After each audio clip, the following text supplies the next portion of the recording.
Petugas justisi terlibat adu mulut dengan pelanggar protokol kesehatan di Surabaya, Jawa Timur. Pelanggar yang mengaku anggota polisi ini tak terima ditegur dan diberi sanksi karena tak mengenakan masker.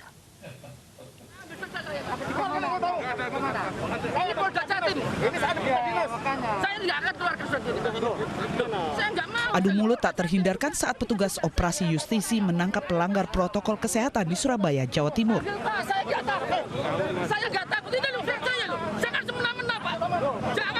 Pelanggar yang mengaku personel polisi ini menolak dirazia karena tak mengenakan masker.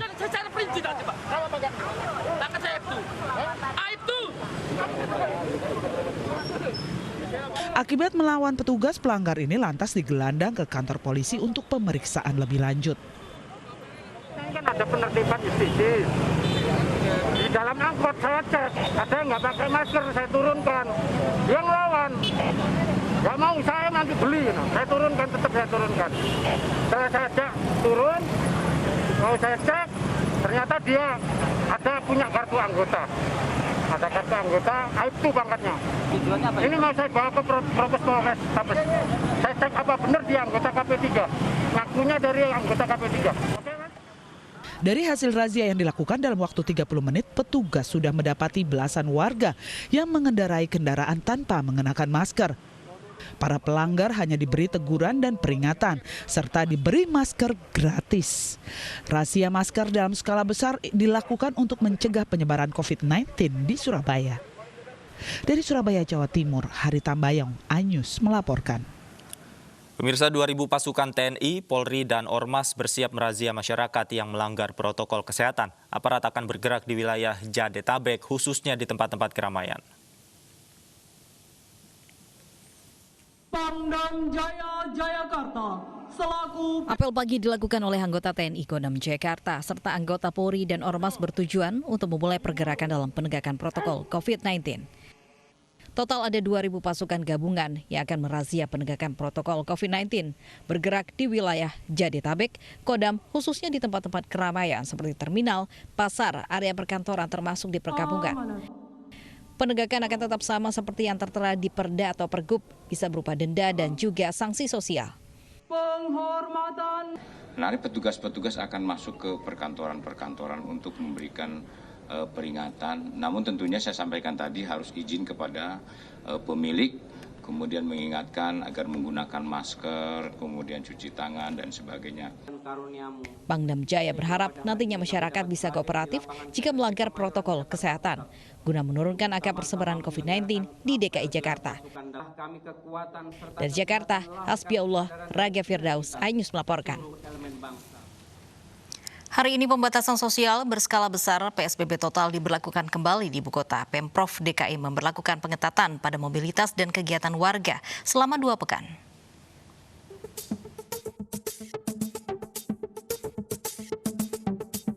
Pemprov DKI Jakarta hari ini kembali menerapkan PSBB Jilid 2 akibat peningkatan kasus positif COVID-19 selama awal bulan September. Penerapan PSBB Jilid 2 tertuang pada Peraturan Gubernur Nomor 88 Tahun 2020, tanggal 13 September 2020. PSBB total efektif berlaku di seluruh wilayah ibu kota terhitung Senin 14 September 2020. Gubernur DKI Jakarta Anies Baswedan berharap PSBB bisa menekan penambahan kasus COVID-19 di ibu kota. Di lokasi yang sama, Kapolda Metro Jaya, Irjen Nana Sujana menegaskan polisi akan mengawasi kedisiplinan masyarakat. Di dalam fase 14 September ini, selama 2 pekan, ada 11 sektor usaha yang tetap boleh beroperasi dengan menerapkan protokol kesehatan secara ketat dan membatasi kapasitas 50% seperti kemarin. Jadi ke-11 sektor ini adalah sektor kesehatan, bahan pangan dan makanan minuman, itu kedua, ketiga sektor energi, keempat sektor komunikasi dan teknologi informasi, kelima adalah sektor keuangan, perbankan, sistem pembayaran dan pasar modal.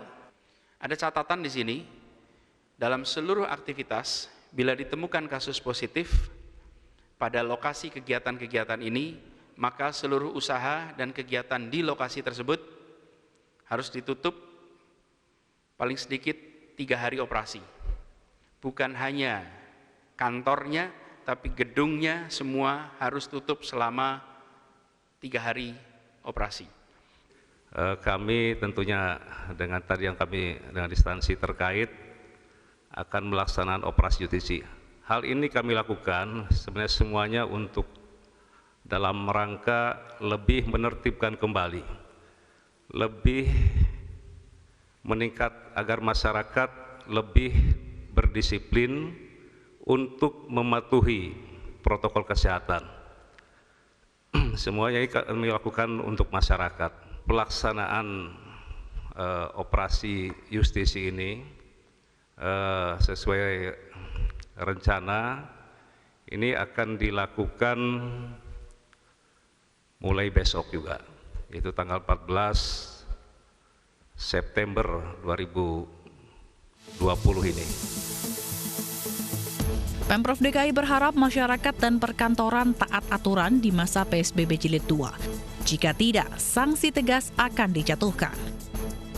Dari Jakarta, Tim Liputan iNews melaporkan. Pembatasan sosial berskala besar atau PSBB Jilid 2 tak jauh berbeda dengan PSBB di awal pandemi corona. Dan berikut beberapa kebijakan pembatasan yang harus dipatuhi warga.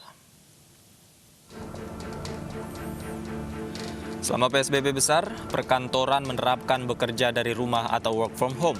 Sementara kegiatan niaga di pasar tradisional dan modern tetap beroperasi dengan pembatasan. Sedangkan untuk seluruh tempat wisata baik yang dikelola Pemprov maupun swasta ditutup.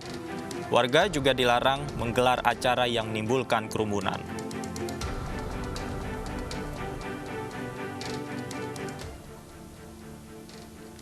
Untuk operasional pusat kegiatan seperti restoran, rumah makan, kafe hanya memberi pelayanan pesan antar atau bawa pulang. Mereka dilarang membuka pelayanan makan di tempat. Dan jika ditemukan kasus positif, tempat usahanya akan ditutup paling lama 3 hari.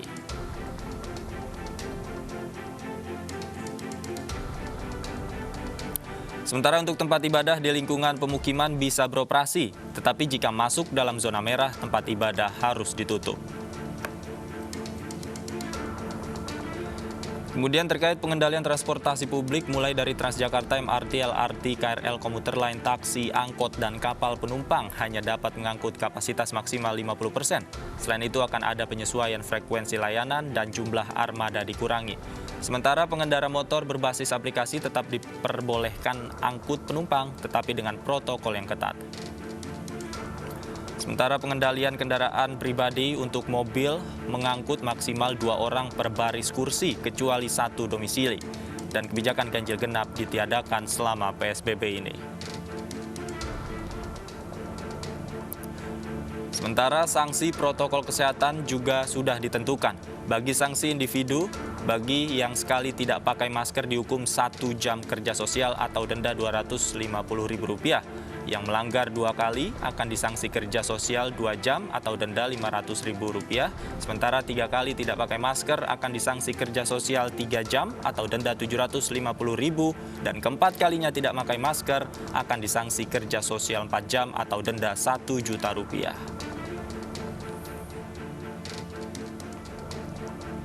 Sementara untuk sanksi bagi pelaku usaha, jika ditemukan kasus positif maka akan ditutup 1 hari untuk desinfektan. Sementara jika kedapatan melanggar protokol kesehatan sekali akan ditutup maksimal 3 hari, lalu jika kembali melanggar akan dikenakan denda administratif sebesar Rp50 juta. Namun jika kembali melanggar sebanyak 3 kali maka akan didenda Rp100 juta dan kembali melanggar akan didenda Rp150 juta. Dan jika terlambat membayar denda lebih dari 7 hari, maka akan dicabut izin usahanya. Pemprov DKI Jakarta juga menyediakan sarana isolasi orang tanpa gejala atau OTG COVID-19, yakni diisolasi mandiri di Kemayoran atau pilihan lain adalah hotel, penginapan atau wisma, ataupun tempat lain yang ditunjuk oleh gugus tugas.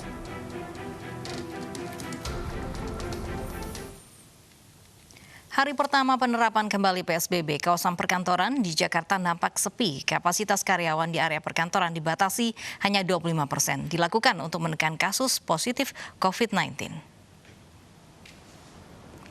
Per hari ini Pemprov DKI Jakarta kembali melakukan pembatasan sosial berskala besar atau lebih ketat dibandingkan PSBB transisi. Salah satu yang dibatasi adalah aktivitas perkantoran. Di PSBB kali ini, karyawan yang bekerja di kantor dibatasi hanya 25% saja. Atas berlakunya aturan ini, hari ini aktivitas perkantoran di kawasan Sudirman, Jakarta Pusat terpantau sepi. Pembatasan kapasitas di area perkantoran ini dilakukan untuk menekan kasus positif COVID-19 yang melonjak awal September. Dan untuk informasi selengkapnya kita sudah terhubung dengan rekan Riki Iskandar di kawasan Sudirman, Jakarta Pusat. Riki, bagaimana suasana area perkantoran di hari pertama PSBB kembali diberlakukan di Jakarta?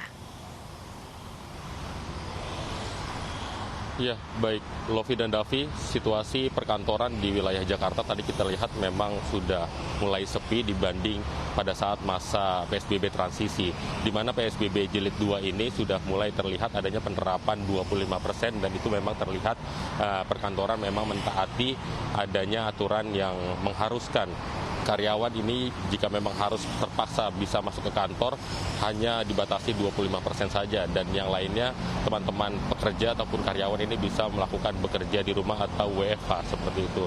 Dan kita lihat tadi juga di jalan ini, di jalan protokol meski ditiadakan ganjil genap tetapi juga mobil dan motor bebas lalu lalang tetapi tidak terlihat padat begitu. Kemudian juga kita lihat tadi di Transjakarta ini tidak begitu padat dengan penumpang. Artinya penerapan yang sudah dilakukan di masa PSBB jilid 2 ini sudah memang benar-benar dilakukan oleh warga Jakarta. Dan kita lihat memang hal ini dilakukan untuk menekan angka penularan COVID, di mana memang klaster kantor ini menjadi salah satu titik yang rawan sekali terjadinya penyebaran, maka penerapan 25% memang harus benar-benar dilakukan untuk menekan angka penyebaran COVID. Dari data yang kami terima memang untuk di bulan September saja, angka penularan COVID ini sudah mencapai 49% dibanding dengan bulan Agustus. Tentu keseriusan pemerintah untuk menekan angka penyebaran COVID ini benar-benar dilakukan di masa PSBB di jilid 2 ini. Lovi dan Davi. Terima kasih Riki Iskandar atas laporan Anda langsung dari kawasan Sudirman, Jakarta. Selamat bertugas kembali. Pemirsa, hari pertama penerapan kembali PSBB total DKI Jakarta, pengguna KRL di beberapa stasiun Jabodetabek nampak menurun. Aturan baru juga diberlakukan bagi pengguna KRL untuk tidak lagi menggunakan masker scuba dan buff karena dinilai tidak efektif mencegah penularan virus corona.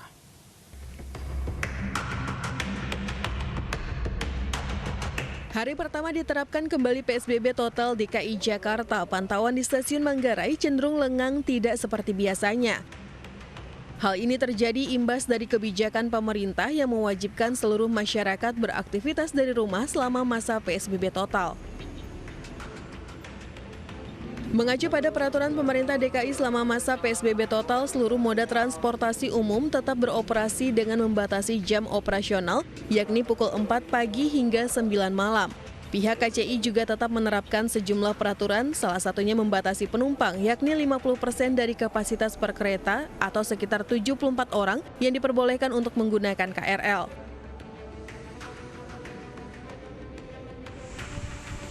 Penurunan penumpang juga terjadi di stasiun Bogor. Antrian calon penumpang tidak terlihat pada Senin pagi. Pemberlakuan aturan work from home bagi perkantoran selama masa PSBB total di Jakarta cukup efektif mengurangi mobilisasi warga di stasiun Bogor guna memutus mata rantai penyebaran wabah COVID-19. Sementara ribuan penumpang dari stasiun Bekasi, Jawa Barat yang hendak bekerja ke wilayah DKI Jakarta pada Senin pagi masih nampak ramai. Meski demikian tidak terlihat adanya antrian yang cukup panjang seperti hari Senin biasanya. Selama masa PSBB total DKI Jakarta, protokol kesehatan di stasiun Bekasi pun semakin diperketat.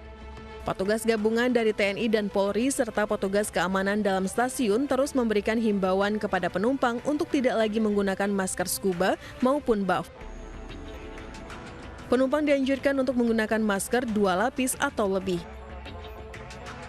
Selama masa pandemi, PT KCI tetap mewajibkan kepada seluruh penumpang KRL untuk taat mematuhi protokol kesehatan dan menindak tegas kepada penumpang yang tidak menaati peraturan protokol kesehatan COVID-19. Tim Liputan iNews melaporkan. Apakah pembatasan sosial berskala besar yang kembali diberlakukan di DKI Jakarta dengan sejumlah penyesuaian ini akan efektif menekan laju pertambahan kasus COVID-19? Sudah bersama kami epidemiolog Henry Surendra. Selamat siang, Pak Henry. Selamat siang. Pak Henry, PSBB di DKI kembali diberlakukan dengan berbagai penyesuaian baru. Apakah ini akan efektif untuk menekan lajunya penyebaran COVID-19?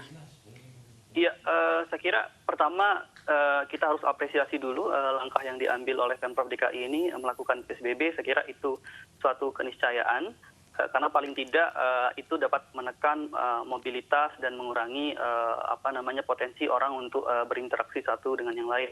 Nah, kalau pertanyaannya seberapa efektif, ini sebenarnya agak sulit untuk kita diskusikan dan kita prediksi saat ini ya. Tapi paling tidak saya percaya bahwa itu akan dapat menekan laju penularan. Hanya saja seberapa besarnya tentunya nanti akan tergantung dari paling tidak yang saya lihat ada dua faktor. Yang pertama, faktor pertama itu seberapa patuh dan seberapa partisipatif warga dalam menerapkan PSBB ini, baik secara individu ataupun secara kolektif, misalnya di sebagai organisasi atau sebagai instansi. Yang kedua adalah faktor yang kedua paling tidak adalah seberapa ketat pengawasan terhadap implementasi dari PSBB ini bisa dilakukan oleh pemerintah dan bagaimana kemudian sanksinya dapat ditegaskan, dapat diterapkan dengan tegas, terutama mungkin kaitannya dengan pelanggaran-pelanggaran yang mungkin saja sebenarnya lebih signifikan terjadi di semacam perkantoran, bukan hanya di ruang-ruang publik terbuka seperti di pasar ataupun di tempat umum lainnya, seperti itu saya kira. Jadi kalau dua faktor ini bisa berjalan secara maksimal, saya kira PSBB ini bukan tidak mungkin, bisa sangat mungkin untuk menekan laju penularan di DKI Jakarta. Kira itu. Baik, Pak Henry, ini PSBB juga dilatar belakangi dengan pasien yang terus melonjak di rumah sakit dan juga lahan makam yang memang terus menipis, begitu. Kebijakan-kebijakan apa yang tepat dilakukan Pemprov untuk PSBB yang kembali diterapkan ini? Saya kira kan selain dua faktor di atas tadi, bagaimana menggugah partisipasi masyarakat untuk terus taat protokol kesehatan dan bagaimana pengawasan dan menindak dengan tegas apabila ada pelanggaran. Faktor lain adalah kita perlu melakukan surveillance atau pemantauan dan respon yang terukur, terutama di kantong-kantong penularan. Kalau kita lihat kan sebenarnya data dari DKI menunjukkan bahwasannya sebenarnya mayoritas, kalau saya tidak keliru, di atas 2.000 dari kasus yang terjadi di belakangan ini, itu sebenarnya terjadi di perkantoran. Sehingga kalau menurut saya ini perlu ada strategi khusus untuk melakukan pemantauan dari waktu ke waktu seperti apa paparan SARS-CoV-2 di perkantoran. Misalnya WHO dalam panduan terbaru terkait dengan surveillance dan respon itu sudah memasukkan satu item yang menurut saya juga cukup baru dan sampai sejauh ini saya lihat belum diadaptasi di kita di Indonesia adalah dilakukannya surveillance rutin secara serologis, yaitu pada populasi tertutup seperti perkantoran, asrama, panti jompo dan sebagainya. Itu bisa kita lakukan pengecekan secara serologis. Dalam hal ini contohnya menggunakan RDT, rapid test, yang bisa kita lakukan secara berkala, misalnya mingguan atau 2 minggu tergantung dari resource yang ada. Dengan demikian kita bisa melihat nih kalau suatu kantor ini ada yang reaktif dengan tes RDT, maka kita bisa melakukan respon seperti yang tadi disampaikan bahwasannya jika ada satu yang positif maka kantor itu akan ditutup. Tapi yang perlu saya soroti, mungkin saya kurang tahu dasarnya kenapa 3 hari ya. Kalau dalam teori untuk memutus rantai penularan kan paling tidak kita butuh waktu 2 kali masa inkubasi rata-rata untuk melakukan penutupan. Dalam hal ini mungkin 2 minggu gitu. Kalau itu ekstrimnya sih kalau menurut saya. Dan itu saya kira perlu kita lakukan, terutama di DKI, di perkantoran, kemudian di asrama dan populasi tertutup lainnya. Saya kira itu. Baik.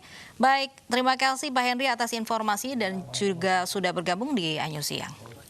Pemirsa, limbah medis pasca rapid test massal COVID-19 dibuang sembarangan dan berserakan di bawah jembatan Suramadu. Usai jeda kami segera kembali, tetaplah di Anyus Siang.